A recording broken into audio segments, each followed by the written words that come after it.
Hey everybody, it is Romania Black, and we're on episodes 10, 11, and 12 of Season 2 Ace of the Diamond. Ooh, I'm so excited! Because we just beat Tato, so we made it past round 1. We shut out somehow I say somehow, Salmer and Zono were total MVPs of those episodes, with shutting out Tato at one of the nationally ranked teams to get to round 2. Like, our boys have resolved. We got to keep Kateoka as captain, and I'm really excited to see where we go next. We got round 2. So we've established that both Inashiro and Sato have to beat round 2 to face each other as in a rematch. Okay. Easier said than done, right? Because, each of these teams, even though Inashiro seems like they still have all their really big players, the thing that worries me about Inashiro is that we have Itsuki, who's the new catcher, and Itsuki, there is a new captain, and I feel like they're going to prove that the new captain is worthy of his position. I feel like that's going to be the case. But Harada's a really hard character to replace. He was the triple C's. He was doing all the things. Harada was great. Harada is probably my favorite character in Inashiro's team back in Season 1. I love Mei's diva-ness, and I will never say no to Carlos's shirtlessness. But Harada was like the total package. He was like, had the personality, had the ability, had the leadership. Like, he was just a great character. And poor Itsuki not only has to fill those shoes, which are huge, but he has to deal with Mei. And it's like, I feel for the boy. I really do. But that's Inashiro. On Sato's side, I love the conversations we've been having on Patreon and YouTube about this series. I feel like, other than this and Attack on Titan, we have the biggest debates about any show with these series. And I feel like at Ace of the Diamond, we have like such lengthy discussions. I love it. Because we're like, okay, listen, here's the thing. It's great. But with Sato, there's a lot of stuff going on behind the scenes, and I feel like the mangaka is setting it all up for payoff later, because we did that with Season 1. We set things up and they paid off. And here, we've got a lot of different things at work. So I love the conversation we're having about Ochiai and Kateoka. I am in total agreement with y'all that Kateoka and Ochiai have their flaws. Kateoka is a very emotional coach. He doesn't look like it on the surface, but we've seen he's very emotional. He relies solely on his feelings with his players. And sometimes, like Ochiai has brought up, that leads to him making mistakes or going too much with his gut rather than thinking logically about a situation. And I do agree with Ochiai on that. Ochiai's problem is that he does not connect with his players at all. He does not understand them emotionally, and a lot of his decisions are so rash and so like, well, Sawamura's not pitching good, so we shouldn't use him at all. It's like, no, that's not it. It's like, he doesn't have any emotional faith in the players, and he doesn't understand their background enough like Kateoka does, that his decisions seem like they're harsh and cruel because they're just founded on logic alone. There's no humanity to them. So I like the conversation we've been having that Kateoka and Ochiai would work best as a pair. And we start to see that in the last episode when he's bringing in the batting cages. Ochiai's bringing in these ideas. Ochiai is an idea man. He has good ideas. It's just he needs a human foundation to them. And that's where Kateoka comes in. So I feel like the two of them could work together, and Ochiai could kind of update Kateoka's like more traditional approaches, but Kateoka could kind of shut Ochiai down when he gets too logical and he's not thinking about the teammates. So we'll see how that goes. We'll see how that develops, but I like that conversation we're having. And then we had a big debate about Nabe in the last thing. I'm so torn because, like on Patreon, Kelsey and Melanie, I feel like we're having like a three-way, like what this? I love Miyuki's character. I do. And Miyuki, we've established his biggest pitfall is that he's not a good communicator. He's getting better. He's improving slowly. And I like some of you have noted that he does have different communication styles with different players. Like with Nori, he's very soft-spoken and he's very quiet. And he's like, hey, listen, it's going to be okay. Because he knows Nori's so fragile. Like Nori's not a weak character, but he does have like a fragile ego. And so Miyuki's trying to like work with that. Whereas with Sawamura, he can be like, hey, idiot, dummy, pick up the pace, and it works. And then Furuya just wants to be praised. So Miyuki knows the different personalities, and he's getting better. I'm so torn because, like some of you have pointed out, with Nabe and his friends, there is a sense that, yeah, Miyuki probably needs, it's on both Miyuki and Nabe. They both need to meet each other in the middle, and it's just not quite there yet. Because Nabe, I feel for him. He doesn't necessarily want to quit, because a lot of you have pointed out that if he wanted to quit, he could have just done it. He could have just quit and outright. He doesn't want to quit, but he's not motivated. He doesn't feel the spark that everybody else feels, and so he feels like him and his friends feel like they're dragging the team down because they're not as into it as everybody else. And I want them just to communicate that to Miyuki, and he tries to get there. He just doesn't quite do it. So I feel like that conversation isn't over by any means. I feel like that conversation's not over. They need to go back to it. I feel like Miyuki's not getting what Nabe's issue is, but Nabe's not communicating it either. So it's kind of like they've reached an impasse, right? And so I want them to communicate more. But these teenage boys, they don't communicate as good as they should. I think Kuramochi and Zono are probably the best communicators because they're so blunt. They're just like, here's the thing, right? But we shall see. So I'm curious to know how this going in to the next episode is if that's gonna factor in any way. I'm curious. And also Sawamura, some of you have noted that he does have the yips.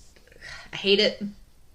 But that he does have the yips, and I want him to get over it. I want him to find a way to pitch inside, because like Sawamura says, Sawamura's like, I need more options. Pitching outside, they're going to eventually catch on and it's not going to work. So I need to find a way to vary it up. And so I want Sawamura to be able to pitch inside again. I just don't know if we're going to get that anytime soon. So we still got like all these episodes for season 2, and then we have Act 2 to worry about. I'm like, And I'm guessing Act 2 is their second year. Because I was thinking about that the other day. I was like, why would we not just call it season 3? I may call it season 3 just to be, I don't know how I'm going to word that on Patreon, YouTube. I'm like, how am I going to word that? It's weird. I may just be like, Ace of the Diamond, Act 2, season 3 episode. I'm like, we'll just keep going with it. But yeah, so I'm wondering if Act 2 is their actual second year. Like this whole season is going to round out first year Sawamura, and then the next Act 2 is going to start year 2 for Sawamura, which would be year 3 for Miyuki and the others. That's just my hunch. That makes sense, but I don't know. I don't know how this season's going to go, because you can never, with episode lengths, you can never predict how long a season's going to be, because the series often spends like 7 episodes just on background stuff, like not even an actual game, just on character development, which I love, but it makes it hard to predict what's going to happen throughout the season, which is good too. So yeah, I've talked enough. Let's do this, shall we? We are going to start episode 10 of Ace of the Diamond, and we're going to start that here in 3, 2, 1, and let's go.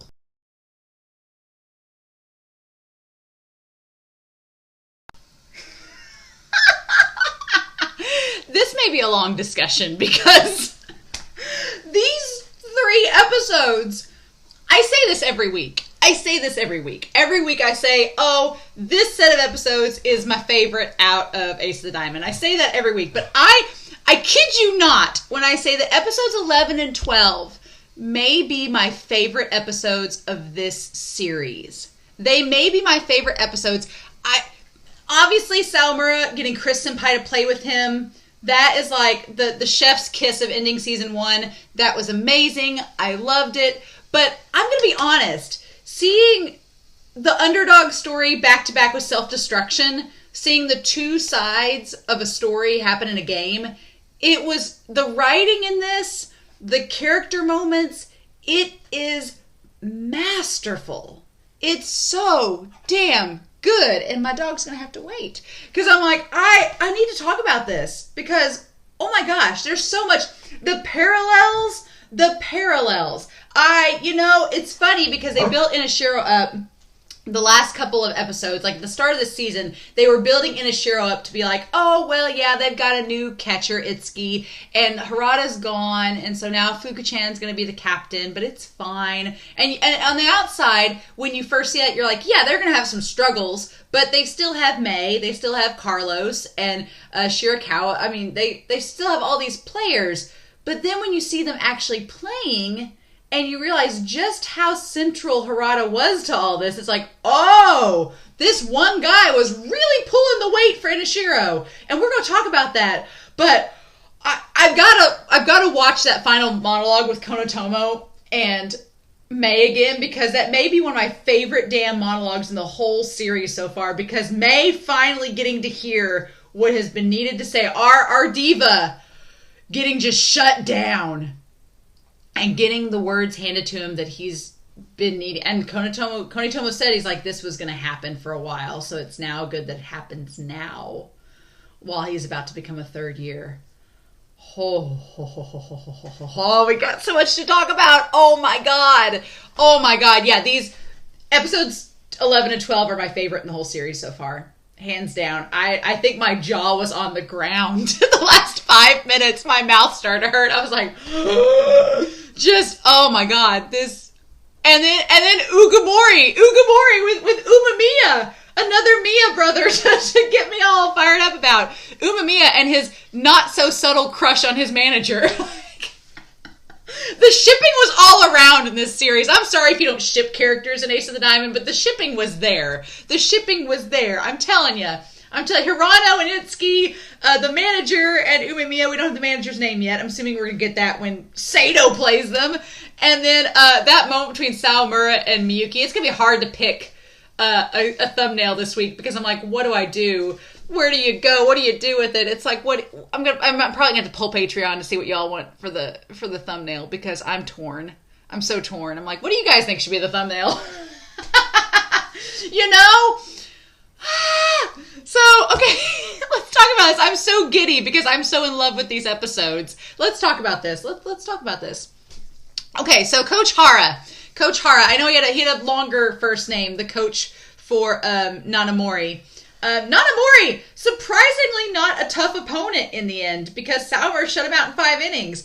Again, there are so many parallels in these episodes between Sawamura starting for pitcher as the first time. There's so many parallels between all of our pitchers in this and the games, the underdog story. Here's the thing. I want to say first and foremost, I know Ugamori is not an underdog team. They established back before they played that Ugamori has been a team that has gone to nationals before. I'm pretty sure. So Ugamori is not just like, they're not a Yakushi, they're not a Shirakawa or Sakurazawa. That's what I'm thinking. Shirakawa is the redheaded kid. Sakurazawa. They're not an underdog team that came from nothing. They are a team that has been to nationals and has done well. So the face-up of them and Inashiro, it's not an underdog story. That team isn't. That game is not an underdog story. It was just two really good teams playing. It just happened to be the team that got runner-up at nationals losing against a really good team. It kind of mirrors Sato versus Inashiro back at the qualifiers. It very much mirrors them. And we're going to talk about that. But this first round here with Sato versus Nanamori was the underdog story. And it was Sawamura's underdog story. And I'm like, I'm so in love with it. I'm like, yes, please. So, and also speaking of shipping, Tojo and Kanemaru, but we'll talk about Shinji and Tojo here in a second. But yeah, so Coach Hara, he's a really fun coach. I liked him for this game. He was very simple and very I love his big expressive eyes. And he was just so lighthearted. He's like, it's okay, guys. We can make this up calmly. It's like, keep calm and carry on. Calmly and peacefully. We'll just get right back. And then they just couldn't. But I loved Tojo and Kanemaru's moments, like Shinji and Tojo. You can argue they're BFFs. They're just middle school BFFs, childhood friends. They're just on the same team together, encouraging each other, admiring each other. You can argue that. That's totally platonic. I'm all on board with it. Or you can be like Tojo and Kanemaru as a pairing. Whatever, however you want to ship it. Shipping is limitless, right? In this series, the shipping is limitless. So I just love the support that Tojo gives Kanemaru when he's like, come on, Shinji, you can do it. And this was Kanemaru's debut. It was his debut in the starting lineup. I was so proud of him. I'm so proud of Sato right now. They're just Tojo being good, Shirasu doing good. They're getting in their groove. The team, again, it's a big parallel to Inashiro. And it's hilarious when you think about it that at the start of this season, we were like, man, is Sato going to get its groove back? It lost all of its great third years. It's got to pick up the pieces with this new squad, but they're getting their groove. They're working together as a team. And that's the biggest difference between Inashiro and Sato. Inashiro's full of divas and conceited players who only think of themselves. They're only playing for themselves. And we're going to talk about that. And that is hard because they can't connect as a team. Whereas Sato, now that all their third years are gone, they really don't have any divas. You could argue Furuya's kind of a diva, and we're going to make some comparisons to Furuya and Mei in this. But you could argue that Furuya is kind of a diva, but Furuya does like his team. He's always been a loner, so he wants to be on a team, right? He wants that team work. It's just harder for him because he's not used to it. So there's a difference between being a diva and wanting to be a team member, though, like Furuya is. And then you have Mei, Carlos, Shirakawa, and all them that are just divas that want to play for themselves and don't really care about the team. They just want to win for themselves. And there's such a difference. And Sato is finding its groove because all these players have to play together. They want to play together, and they want to work as a team. So they just start to gel. Things start to get their groove.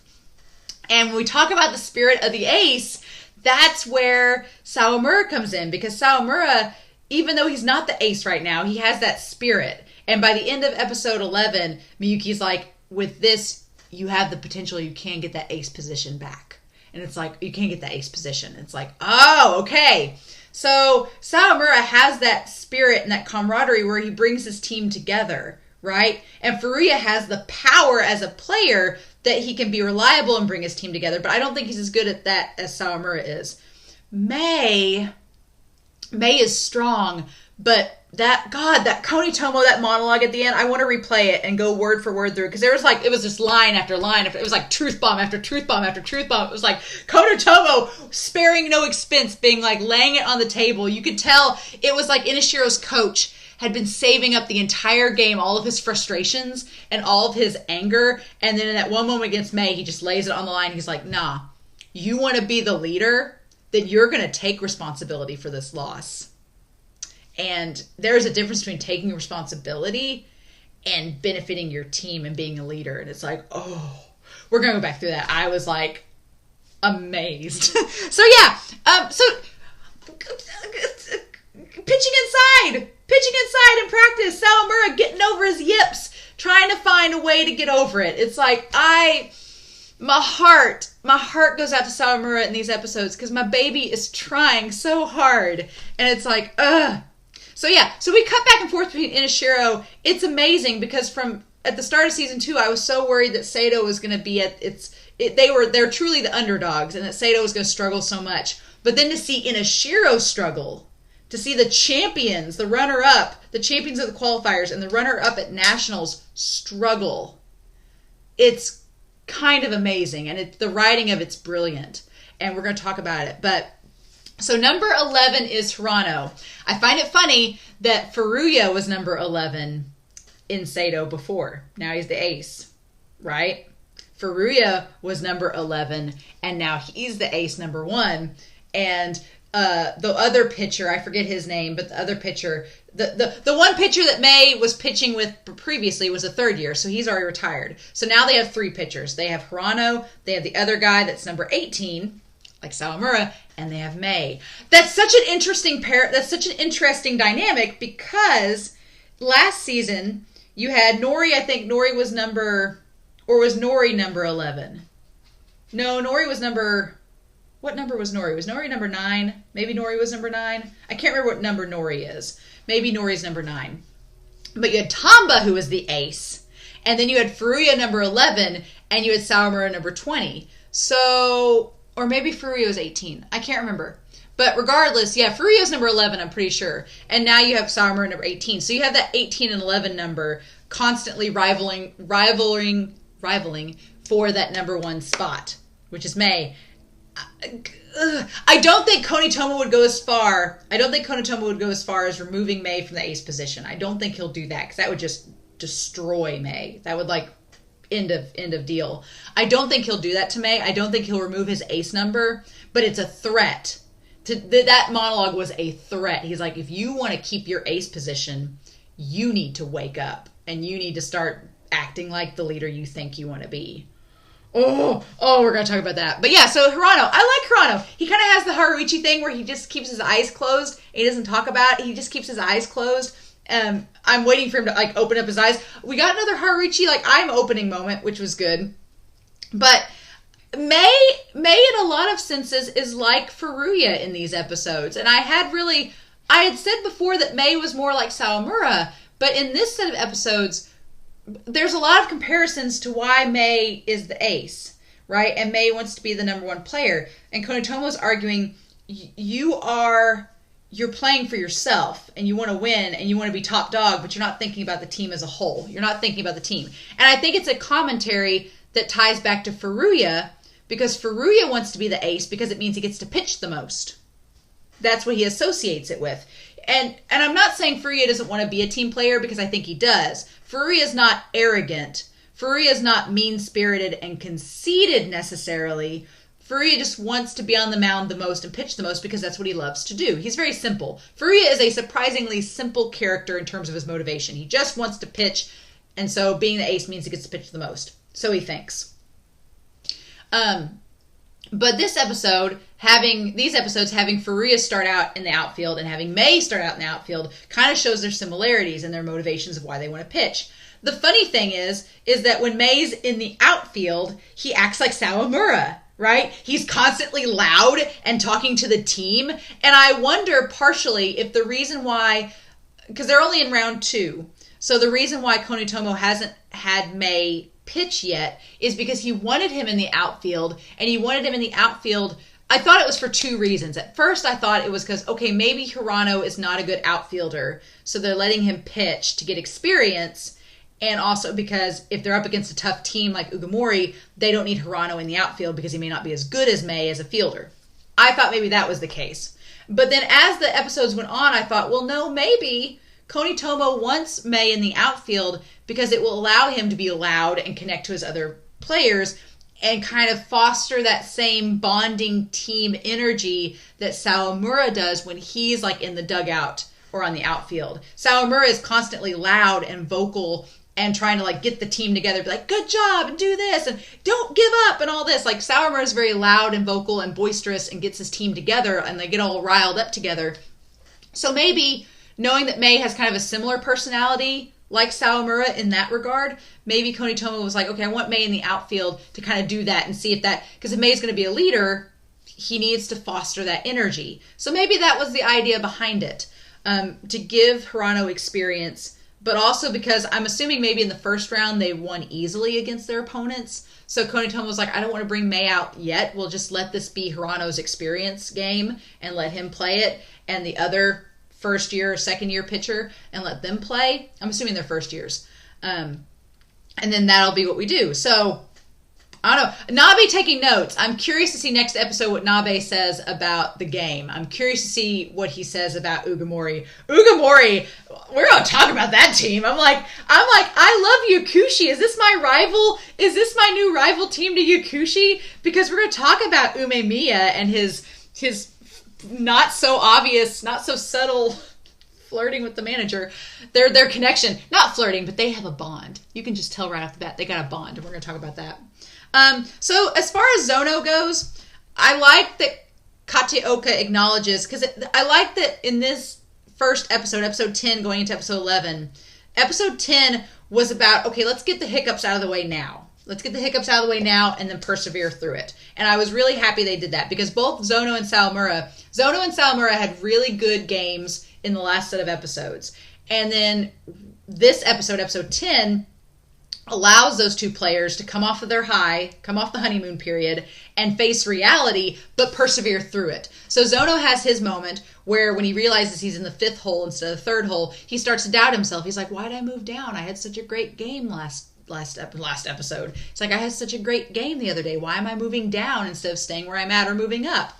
And then when he gets up to bat, he realizes that Kateoka does have faith in him. He's just putting him in the opportune position that he needs to be in for this game. And Zono realizes that and ends up persevering through it. And then we cut to Kateoka, and Kateoka comments saying that Zono is known for swinging just a little bit later, but that allows him to make contact with the ball and move it into foul territory instead of a risky play that would get out. So I like that we have a Zono moment. He gets to move forward and persevere. I like that. We have Kanemaru's debut, and he does great. It's wonderful. I love it. It's great. They scoring 5 runs in the first inning. Holy cow! It's great. I don't think Sato's done that well in any game, even last season. I don't know if they did that well from the start, right? And I like that Nanamori, their coach is like, just patiently and calmly will catch up, and then they just don't get the momentum. They just don't get a chance to do so. So we have Miyuki and Sawamura. Sawamura has his Zono moment in episode 10 because I was like, I've wanted Sawamura to start pitching inside because that will give him the opportunity to have more options to become a better pitcher that's more like Umemiya. We'll talk about that. But Sawamura hitting Goda. He didn't hit Goda, he hit the other guy. Sawamura hitting the other guy, like number 8 or whatever. Him hitting him was his Zono moment of self-doubt. But the bags under the eyes didn't come out. Thank God. The bags under the eyes didn't come out. The shadows weren't there.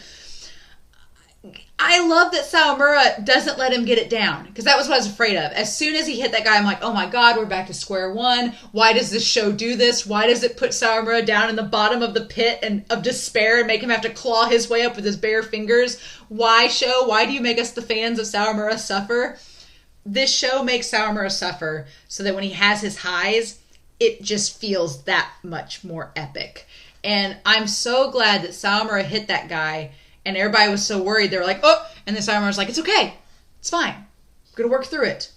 I was like, yes. You can't just get freaked out every time something bad happens. You can't do it. You can't shut down and break down whenever something bad happens. And that was such a big, it's so small. And that's like when the inside pitch happens, the other team's like, what's the big deal? It's such a small moment, but for Sawamura, it's huge. Because that's such a character growth development moment. Sawamura, he finally moved past that moment where he's like, okay, I hit a guy.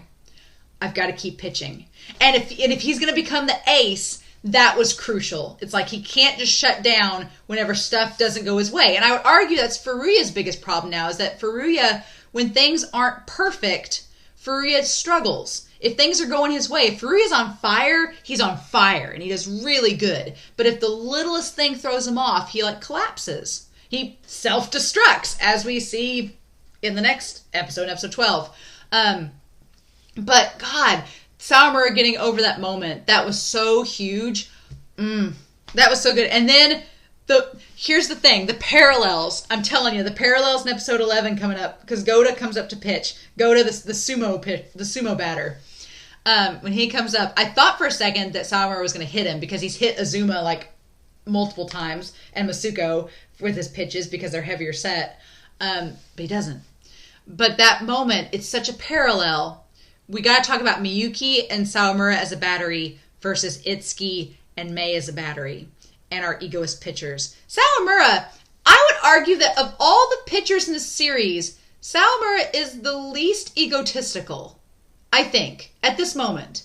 Shunshin isn't quite egotistical. So Sawamura is kind of more like Shunshin in that regard. But a lot of our pitchers are egoists. They have big egos. Sawamura is very much a team player. He doesn't really think... He's the hardest on himself, and he's the most self-loathing, I think, of a lot of the pitchers. But he's the most team-oriented pitcher in the series. I think Tamba's a good rival to that. I think Tamba is as well. Maybe Sonata. But Sawamura, that moment, we get it paralleled, right? That moment when Miyuki's like... Because Miyuki and Sawamura were on the same wavelength. That's the thing. They were on the same wavelength. They knew that Goda was expecting an outside pitch. And Miyuki was like, I know this guy's expecting an outside pitch. And I want us to give him an inside one to throw him off his game. But I don't know if Sawamura is ready. And so Miyuki started to doubt. And he's like, we'll just play it safe. And the moment Sawamura shook his head and was like, no, we're not playing it safe. I'm ready. I'm ready to do this. I was like...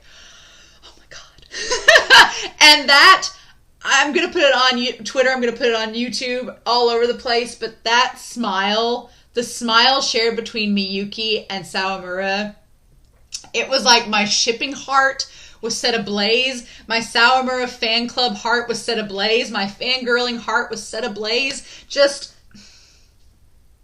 that is the battery that I've wanted since season 1. We got hints of it. We got little hints when Sawamura first did the crossfire pitch. Miyuki was like, ooh, okay, I can use this. Miyuki has been, and I'll make a comment about that. Miyuki and Katioka have been at Sawamura's back this whole time, backing him up. But that moment, Sawamura's like, nah, man, we're on the same wavelength. Let's do this. And Miyuki's like, yes, be bold. I was like, that's the battery that I want. That is the battery that Mei and Itsuki are not right now, because we see the exact same thing happen, but Mei turns down Itsuki's pitches, not because Sawamura turns down Miyuki's suggestion of the pitch, because he knows him and Miyuki are on the same wavelength, and he's like, no, I know you're worried about me, but let's do this. They both realized in that moment the pitch that needed to happen, and they both wanted to make it happen.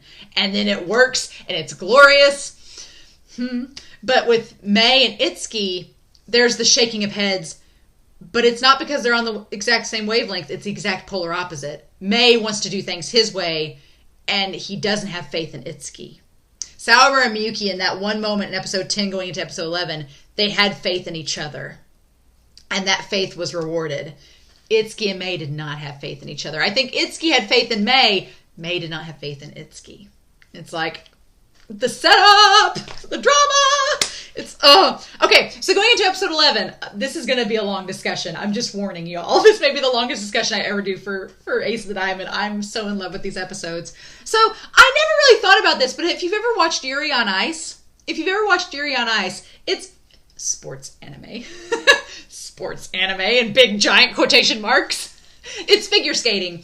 But the main character, Yuri, he's a lot like Sawamura in terms of their self-doubt and self-loathing. Yuri spends a lot of the series in Yuri on Ice like doubting himself and thinking that he can't do it. And at the start of this, I'm kind of like, yeah, that's kind of like how Sawamura was at the start of the season. Sawamura was like, oh, it's just crippled Sawamura. Like, he's very doubtful of himself. But by the end of both series, by the end of these episodes, the underdog story, Yuri on Ice is very much an underdog story.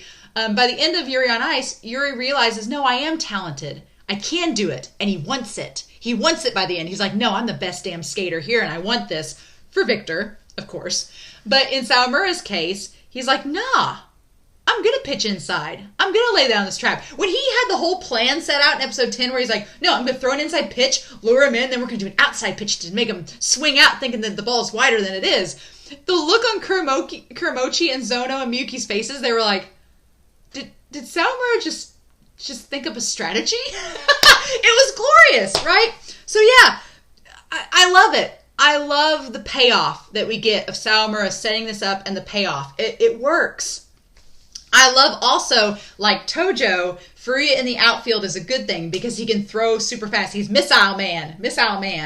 And Furuya showing off that ace number, letting Sawamura not forget that he's currently the ace. See, there's been a lot of debate in the comments about whether the rivalry between Sawamura and Furuya is healthy or not.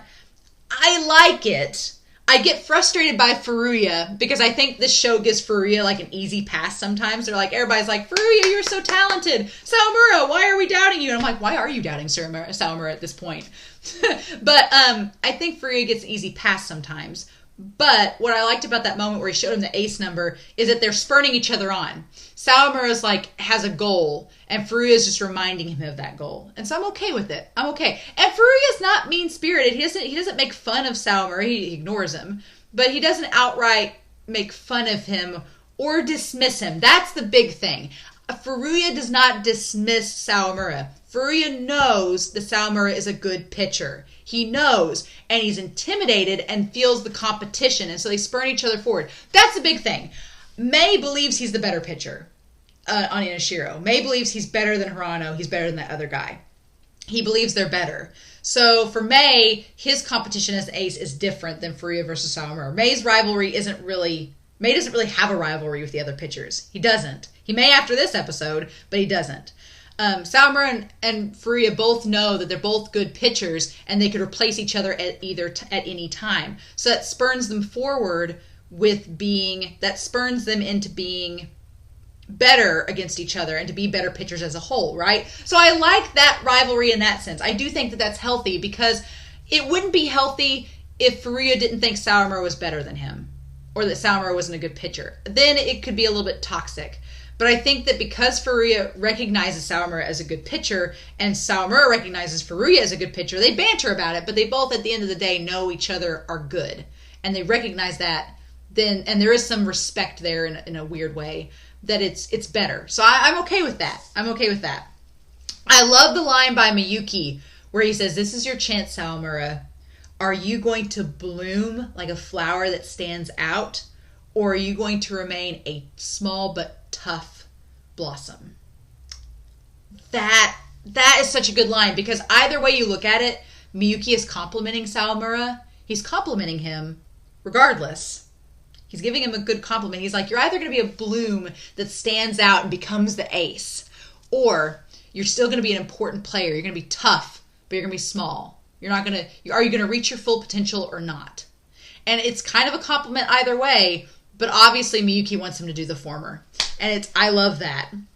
And that look on Kataoka and Miyuki's face when he rounds out that inning, the proud looks on their face, it's like they both root for him so much. So yeah, it's a total shutout. Sawamura's first game starting, and in 5 innings they shut out Nanamori 11-0. I was floored. I was like, oh my God. I thought that Nanamori would catch up to them. Like maybe score a couple runs and be like 5-3, and they still. After that first inning, I'm like, okay, Sato's gonna win. I think Sato's gonna win, but I thought it was gonna be closer. I thought it was gonna be like maybe 5-3, and then they end up maybe switching over to Furuya to pitch the second half. I thought maybe Sawamura would pitch for 5 innings. They'd switch to Furuya to round out the game. No, he shuts it out. It's like, holy cow! These 2 episodes, 11 and 12. We have total opposite games. You have the underdog story, the team coming up, Sawamura pitching his debut game, starting, has a great game despite the rocky start. And I like that he tells Furuya, he's like, you have a rocky start too, so don't make fun of me.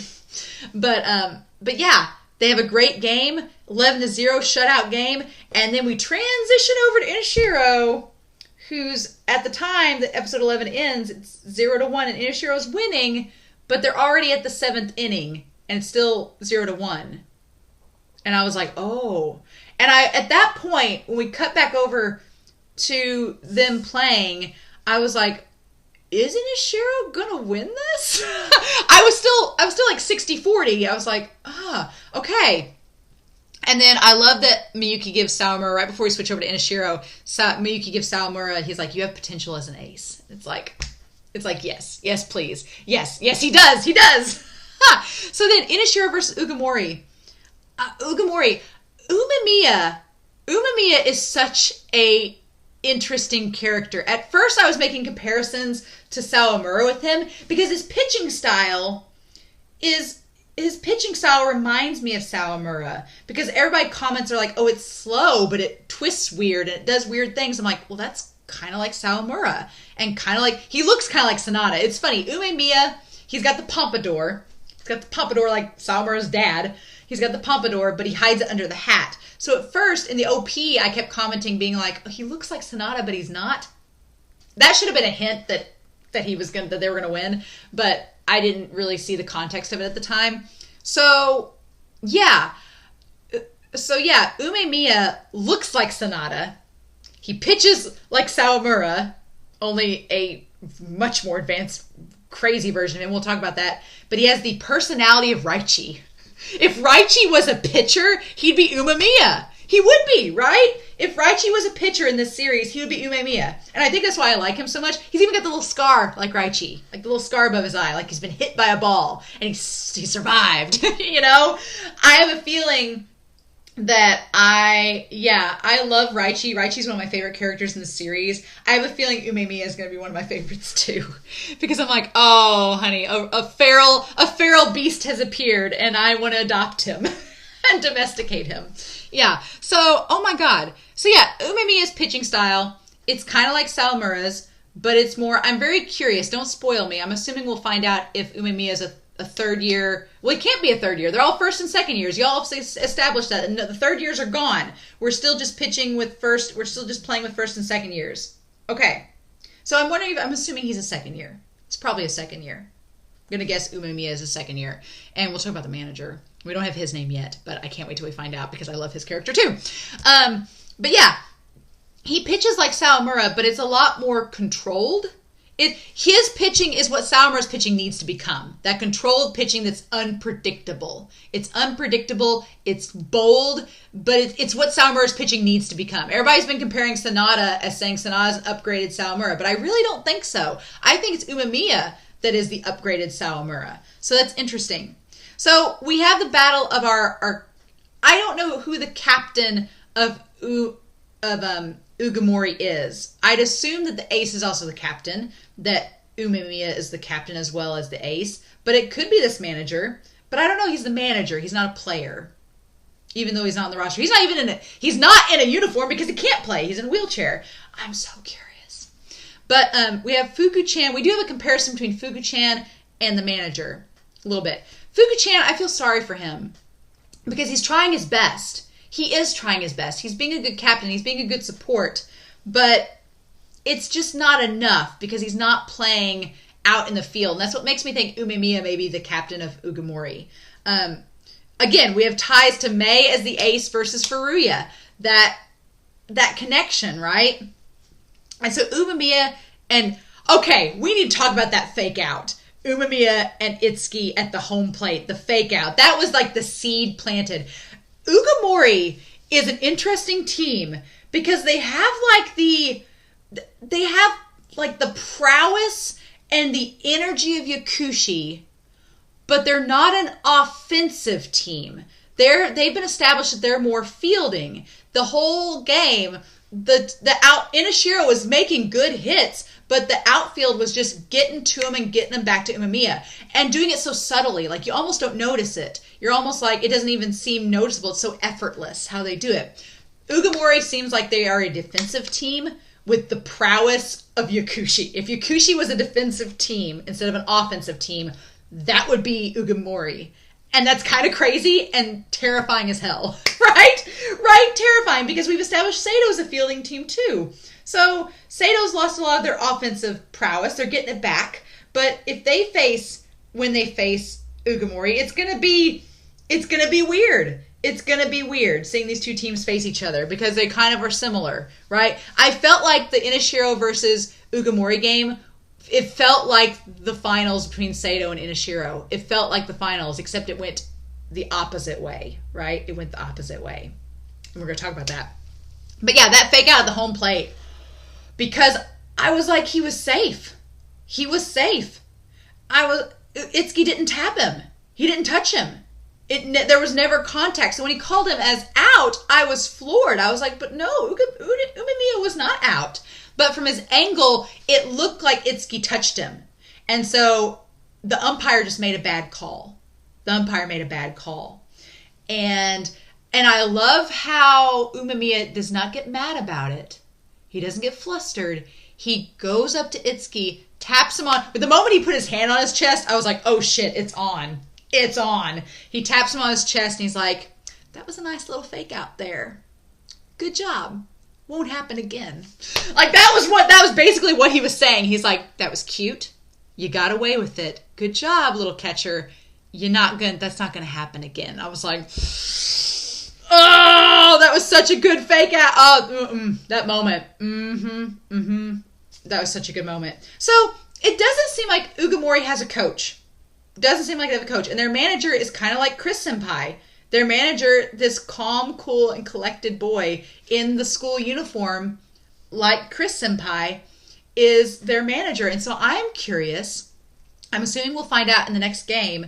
I think my theory is that this manager was a player in the first years or he was either a middle school player with Umemiya or he played last year and something happened. Obviously, I don't think it was an accident on the field because he looks like he's in a wheelchair maybe permanently. But I'm wondering if maybe he was in like a car accident or something or like an accident outside the field and he couldn't play. He can't play anymore. So he's become the manager. But that calm presence that he has, it reminds me a lot of Yamaguchi from Haikyuu. And I'm about to say some Yamaguchi spoilers, some spoilers for Haikyuu. I'm about to say spoilers for Haikyuu, so I'm going to time it.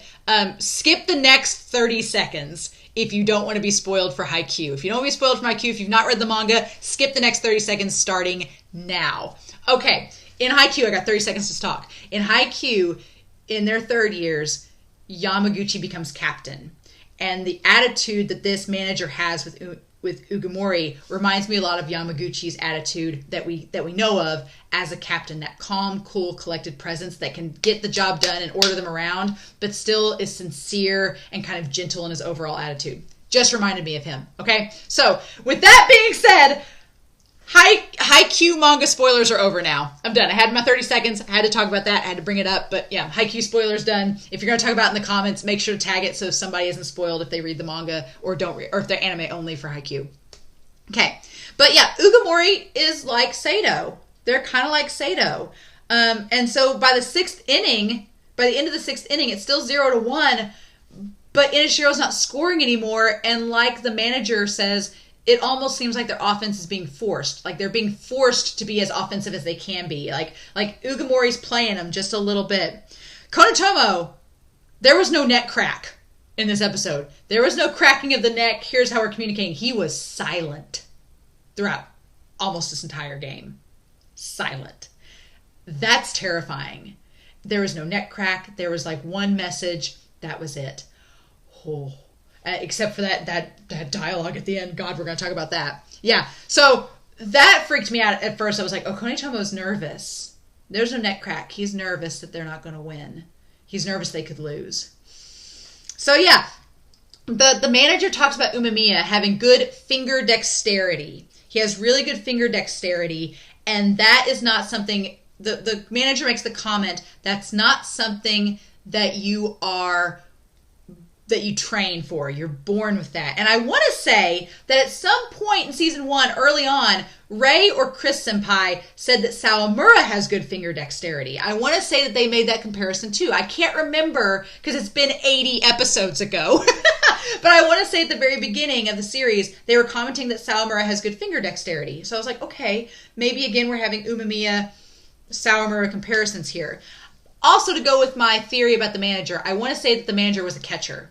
I'm going to make the theory that the manager was a catcher because him and Umemiya, man, they seem like they not only have history, but they're on the same wavelength and they are like so compatible. And when Umemiya gets that pitch over May and he goes back to the manager and he's like, did you see the look on Nakumiya's face?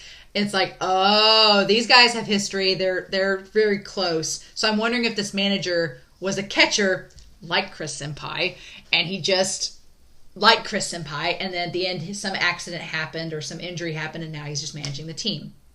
I want to get more backstory. I'm so excited for more backstory. I'm so excited to get more into Ugamori's team. I really am. I'm so hyped about them.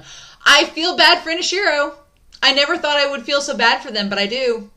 Because this Konitomo, when he tells May it's about time you woke up, he was like, you all are losing by your own hand. He's like, it's not because this team's better.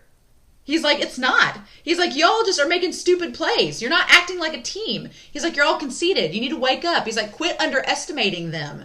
He's like, no, don't think that this pitcher is going to do a certain thing and then he does the exact opposite. I took so many notes. He's like, no. It's so good.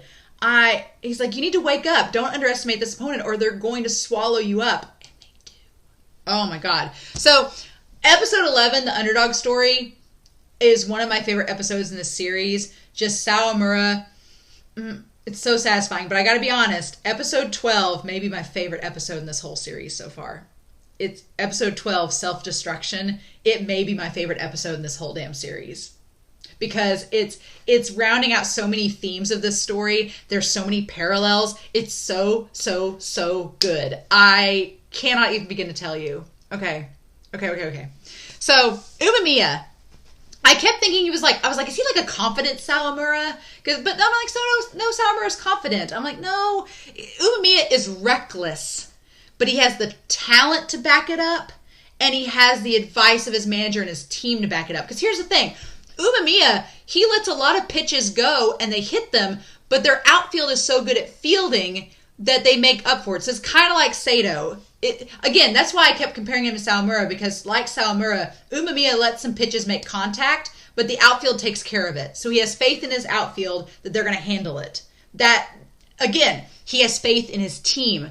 May is constantly yelling at team members and ordering them around. It's almost like he doesn't quite trust them, which he doesn't. And Konitomo calls him out on it.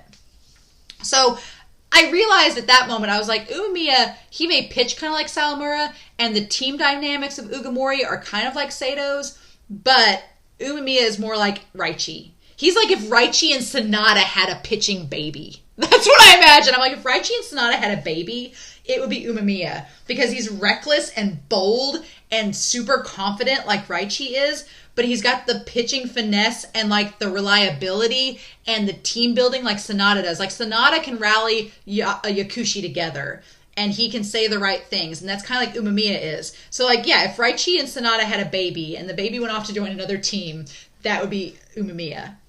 That's my theory, right?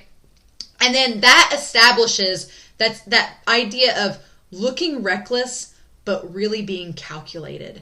That's why Ugamori is like dangerous, I think, because they look reckless like Yakushi. They kind of have that, we're just going to play how we want, like vibe like Yakushi does, but they are calculated. That manager knows exactly what they're doing. And I'm so excited to get more into their dynamic.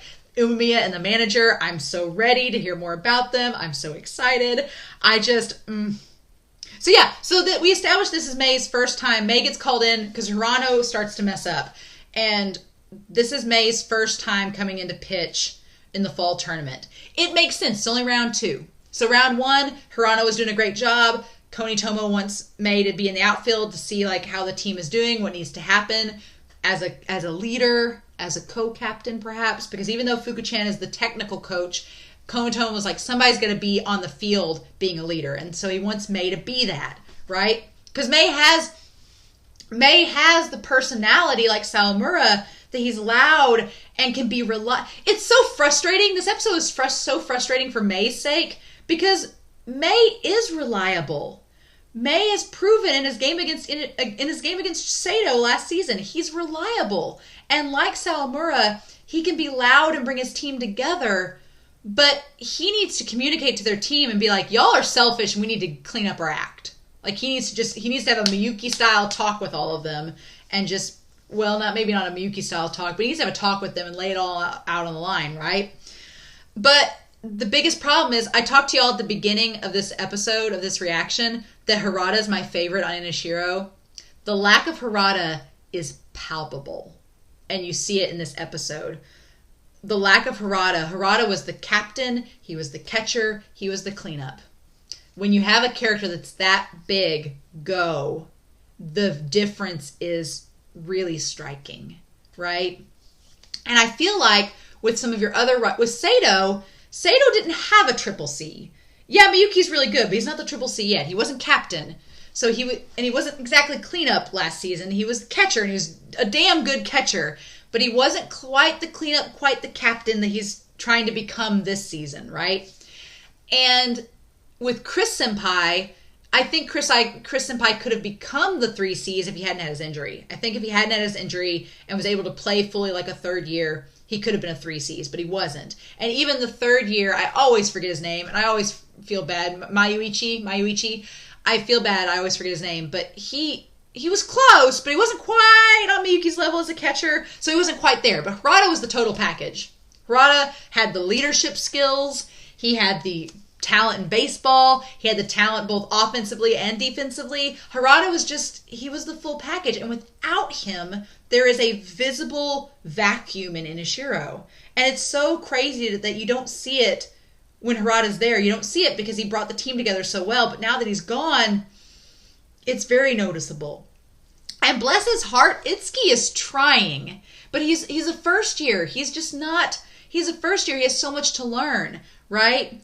And Konitomo wants May to become that leader. He's like, no, look, Fuku-chan is good at being supportive, but he's not on the field. He can only do so much. And Konitomo's like, we have excellent players. We have some of the best players in the country, but they're all self-centered and conceited, and they're only playing for themselves. They're not doing it for the team because they don't believe in the team, right? They're not team players. It's like you gather, it kind of goes back to Ochiai's strategy of raising the ace. He's like, yeah, you can make Furuya the best player on the team, but one player isn't enough.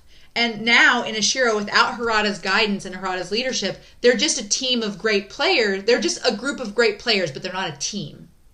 That's the problem. Inishiro is a roster of amazing players, but they're not an amazing team anymore because Harada's gone. And that leadership, that cohesiveness is absent. So that's the problem. And Sato's lost a lot of great players from their roster, but they're still a good team. They're still struggling. They're working it out, but they still have that camaraderie that I think that glue is going to hold them together. Whereas in this episode 12, Inishiro just falls apart. They just fall apart. Gachan for Ugamori. Gachan, I kept thinking, I'm watching Attack on Titan at the same time, and I kept thinking he looked like a putty titan. Gachan looked like a putty titan, like just off to the sidelines. He's animated so oddly, but he's so mysterious that he has such a poker face that May couldn't realize when he was stealing. It's like, when's he going to steal? And he just has that poker face. Like, he's somebody to watch on this. And then the moment I got really worried for Inishiro, the moment that I knew Inishiro was going to lose was when they have the timeout and Konitomo sends the messenger. He sends Fuku up to talk to them. And Fuku's like, May, just trust in Itsuki, pitch well, it'll be okay. And there were two moments that I was like, okay, Inishiro's probably going to lose. The first one was when May was a little condescending to Fuku. May was like, don't worry, Fuku, I'm leading the team. I got this. I was like, May was a little condescending to Fuchan, and Fuku-chan's her captain. So even though I think May knows that Konitomo wants him to become the leader, and he's voiced that, he knows that, it's like you still have to get along with the technical captain, right? It's kind of like it's paralleling Zono and Kuromochi with Miyuki in that moment, because Zono and Kuromochi want to be captains, but they're not. Miyuki is captain. So at the end of the day, they can chide Miyuki and give him a hard time, but I would argue that Kuromochi and Zono have never been condescending to Miyuki. They put him in his place, and they've challenged him, but they've never talked down to him or been condescending. Right? At the end of the day, they know Miyuki's captain, and whatever he says goes. May was being condescending to Fuku-chan in that moment. He was being condescending. And I was like, no, your diva-ness, it's getting to you. But the moment I knew they were going to lose is when he did this to Itsuki. I was like, no, that's your pitcher. That's your catcher. You guys are a battery. You need to get along. You have to get along for this to work. And the moment he squeezed Itsuki's cheeks, it was like he had no faith or respect in Itsuki at all. None. No faith or respect in him. He was just like, I'm calling the shots. I know what I'm doing. I bear the responsibility. Don't challenge me. Just do what I tell you to and don't question it. And I'm like, that would never fly under Harada's radar. He would never squeeze Harada's cheeks or tell Harada what to do. Harada would shut that shit down fast. But also, in terms of Sato, Salazar would never go up to Miyuki and be like, you do what I tell you to. He would never do that. And Furuya would never do that, right? Because they trust each other and they have that respect. May just doesn't have that with Itsuki yet. And it costs them everything. That lack of faith and trust in Itsuki and what he's trying to do, it costs them. It was May's fault.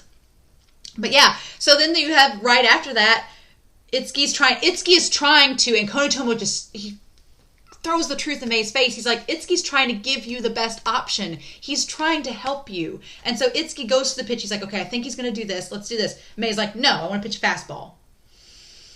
And Itsuki's like, no, we need to do this. But May's like, no, first year, I want to do this. I'm the leader. It's my responsibility. Listen to what I have to say. And it's like, you're not listening to your teammates. You're being conceited. And Itsuki's trying to help you. And I think if he had done the breaking pitches that Itsuki wanted him to, it could have got Umemiya out. But that moment that he had the glare on his face when Umemiya came up to bat, Umemiya had laughed in his face with this pitch earlier, and May wanted revenge. Anytime May wants to get revenge, it's like, that's not gonna work. And it's hilarious because it's Aaron's voice actor playing May. It's like, damn it, we give Kaji-san these characters that don't learn their lessons. But I'm really glad that Kaji is voicing May. At first, when May has the freak out in the dugout last season, I was like, oh, that's why they got Kaji-san to voice him, because he can do the voice acting really well. the crying at the end of this episode, I was like, oh, when we want a character to cry and for us, the audience, to feel that pain, you get Kaji to voice them, because you'll feel that pain. So yeah, they disagree, and it's a direct parallel to Miyuki and Sawamura. It's a direct parallel, except Miyuki and Sawamura were on the same wavelength and had same faith in each other. Mei didn't have faith in Itsuki. And the manager, and it cuts straight to the manager in that moment, and the manager's like, our team doesn't have second thoughts. We know exactly what we need to do. They all have faith in each other, and they're a team, and that allows them to beat Inashiro. And damn, doubting the catcher, the ace, and here's the thing, they make the comment, they're like, you can't doubt the catcher, the ace Mei makes the comment that the ace leads the team to victory. That may be, but you have to be an ace that's working with your team in order for that to work, right? Mei's not wrong. The ace does lead the team to victory. They are a leader. But to be a leader, you have to have faith in your team, and you have to work as a team, and Mei doesn't do that here. And so when that hit happens, and they start going, and it's like, this series, it's the perfect setup and payoff. Because you planted that seed with Umemiya telling Itsuki, like, you're not going to get that fake to work again. And then when it wasn't even Umemiya that slid into base, it was Jimmy, the guy with the buck teeth. It was Jimmy. Gachan makes it to base, and then when Jimmy slides in, Itsuki, that doubt was planted, and he lost faith in himself. And you could argue that it was not only that doubt that Umemiya planted, but it was also that Mei didn't trust him. And the moment Mei turned down both of his pitches, it's like, you've just totally crushed Itsuki's spirit. You've totally made him seem like Itsuki isn't worth your time. And it was that combined with Umemiya's jab that he dropped the ball. And the guy was safe. The mind games in all these episodes. Oh my God. So yeah, there's that. And then it's like, we cut back to Sato. Sato's like riding their high. They just had a shutout game. It's wonderful. It's great. Oh my God. It's mirroring. And then Sawamura's conversation to Ochiai and with Kariba. That conversation mirrors the expressions on Sawamura's face. Everything mirrored when he was talking to Akana after the game against, what was the team that they played right before Inashiro? Oh, I'm having a mind blank. But the team they faced right before Inashiro, was it Ichidai? No. But anyway, the team they played right before Inashiro, it mirrors when Sawamura was giving Wakana the conversation, and he's like, I just do what the team expects from me. I don't think about the future. I just think about the now. And that soft look on his face, and that confident, soft look, it was mirrored at the end of this game against Nanamori. And it's funny, because it's the same moment. In season 1, it was right before their game against Inashiro that Sawamura made this speech. And here, it's right before they think they're going to play Inashiro, but then they don't. So, but that soft look on his face where he's talking about his struggle, and he's like, because Ochiai calls him out. Ochiai's like, well, you couldn't pitch inside. Why can you now? And Ochiai's like, why should I have faith? It's like Ochiai saying, why should I have faith in you? He's laying the gauntlet down, putting it in Sawamura's court. Why should I have faith in you? And Sawamura saying that expression, everything just melting. And he's like, no. He's like, I know that I have to do better. I have to keep growing for my team and for myself. And it's like, that's the spirit of the ace right there. Growing for yourself and your team. That's the spirit of the ace. It's like, it's there. Okay. And when he's like, Sergeant. I like that he calls Kateoka boss, and he calls Ochiai sergeant. He's like, come on, sergeant. He's trying to melt Ochiai's frozen heart. He's trying to melt it. He's like, come on, join with us. Don't stand out there by yourself. It's like, I'm like, Ochiai's such a little bastard, but Sawamura's trying to warm him up and let him join the team. Like, Sawamura, you're a damn saint. And Kariba, I think in that moment of Sawamura's speech, he won Kariba over completely as a catcher. Because Kariba has seen Ochiai be so cruel to Sawamura and say such hurtful things. But then when he sees Sawamura be so kind regardless, I'm like, Kariba was like, I'm sold. Which is great, because here's the thing. Next year, Miyuki will be a third year, and Sawamura will be a second year, but after that, he'll be gone. So Kariba's still going to be a catcher with him. So the fact that Sawamura is developing this trust and respect with Kariba is so important. And I love it. I'm like, ugh. But yeah, then Aso, I think it's Aso with the crazy hair. Aso calls Nabe and finds out that Inashiro lost 2-1. And everybody's like, what? And I'm sorry, but I've got to go back. I've got it on mute. But that moment, I want to replay this and talk with y'all through it, because this speech, it's glorious. This may be one of my favorite monologues in the whole series. Because Konotomo is kind of like Katioka. We learned that he's kind of like Katioka in a sense that he's very emotional with his team players. I don't think he's quite on the same level as Katioka in the same vein, but he's very emotional with his team players. And they lose 2-1. And then Umumi is like, let's go, let's do this. And the shot of Konitomo watching Mei with the number 1 on his back, the ace. And here's the thing, Mei was up to bat next. But he didn't get a chance to bat. He didn't get a chance to take responsibility. What an upset in the second round. Yep, our big national teams are out. They're out. It's an underdog's game. That shot of Mei in the dugout, because I was like, is Mei gonna freak out like he did last time? No, this is worse. This is way worse. Mei, that shot of Mei with his eyes like looking so icy and fierce. I could stare at these. There are some screenshots I'm going to take and put up on Twitter and YouTube from the end of this episode. I could stare at them all day. Like the animation, the illustration of them. I want to see them in the manga. They're so good. They're so good. Like orgasming over them. But yeah, when Konitomo says today's game is my fault, and I was like, how are you going to pin this on yourself, Konitomo? He's like, it's my fault that we lost. And then he goes, for putting you on the mound. That moment, and Mei standing up. Oh, the tension. But here's the thing, Mei's still short. He's not as tall as Konitomo. So even though he stands up, and like the fact that a player gets right up in their coach's face, that fire, oh my God. And then just the look, and Mei's trying to hold back tears, and he's looking directly into Konotomo's eyes, and Konotomo's just like staring down at him coldly, being like, your tears do nothing for me. And this speech is probably my favorite in the whole series so far, because you go down to the locker room, and they're all standing there in the darkness, looking so defeated. But you see Itsuki next to the wall with his hands against the wall, like clearly devastated. And he says, Tadano is still nowhere near Harada's level. Everybody knows that. Nowhere. However, he's always thinking hard about the pitching combinations to make you shine as a pitcher. He's like, Itsuki has only been thinking of you this entire game.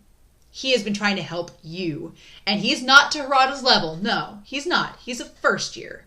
How can you expect him to be? But he is trying his damnedest to make you stand out.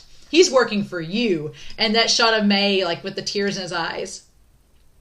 He's like, other players follow your lead and played for themselves. And then you see Shirakawa and Carlos looking defeated, and then the other one looking defeated. And then Mei has no argument. He has no argument because it's all true. And then this line may be my favorite. There is a difference between taking responsibility and not trusting your teammates. And that's it. That's it. That's Mei's whole thing. He's like, you want to take responsibility, but you don't trust your team? What's the point? What's even the point then? God. Ah! And he's like, an ace who pitches for himself is not an ace. Yeah. So he's like, if you're going to keep pitching for yourself and not trust your team or try to work with them, then we'll just find a new ace. And that relates to Furuya. Because it's like, I do think Furuya is wanting to work for his team, but it's like, why are you pitching Furuya? I think Furuya doesn't have the same problem as Mei. Furuya he's pitching for his team but he's not quite got the whole teamwork aspect and how to inspire his team and motivate them down the same way that Sawamura has. So there is that challenge. But Konatomo laying the gauntlet down, being like, if you're going to pitch for yourself, we'll find a new ace. And then that's when he's just sitting there crying. And that shot, oh my God. Like, that's... May finally got over them winning against Sato. He got over his mess up at Nationals the year prior. For this to happen now. Oh my God. Oh my God. And then the manager's standing there. And then saying, is May going to be all right? And the coach is like, yeah, he will. He was bound to face this problem sooner or later. Because, yeah, May's been such a diva. And he's been such an egotist. And he's been like, I can do it all myself. I got this. But he's always had Harada as his anchor. And he's always had Harada's support and Harada to back him up. And now that that player is gone, May has to step up. And this is his battle. He's like, I'll have faith that he'll overcome it. And the manager's like, okay. And that's the thing, too. That's the thing, too. Like, the manager for Inashiro is like the polar opposite of Sato's manager. He's like, raise your heads, let's go. And I love that the one guy's comforting Itsuki. You see the one, number 12, has his hand on Itsuki's back. Like, it's okay, man. You're going to be fine. We're going to be busy until the next season. And they're all, like, wiping their tears away. And Konatomo's like, next summer will be the true test. Learn from this loss and climb your way back out. And May just sitting there crying. Ugh. He's like, okay, next summer tournament, this is it. You're going to have to learn between now and then because they're done. They're done all fall. They're done until summer. They're done all fall and all spring. They're out.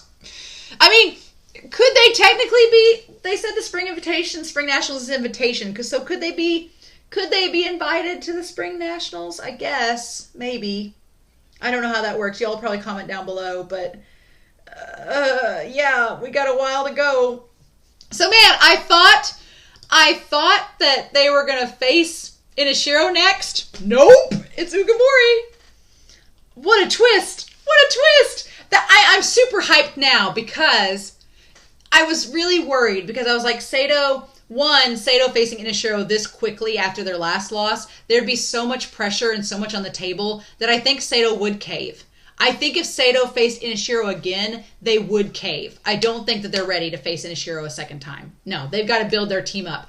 They have issues just like Inashiro does. Both teams have problems now that the third years are gone, and they both need to fix those problems before they have a rematch. Because if you think about it, last time, Sato versus Inashiro, both teams were at their best. They were at their peak. They were doing the best they could. They were at the top of their game, and it's just that Inashiro was just a little bit better. But I think that this is going to set up an even better rematch because once Sato and Inashiro get at the top of their game, then they'll face each other a second time at the top of their game, and we'll see what happens. Ah! Okay. All right. The thing of it is, by the time if they face each other in the summer tournament, then by that time there'll be new first years for both teams.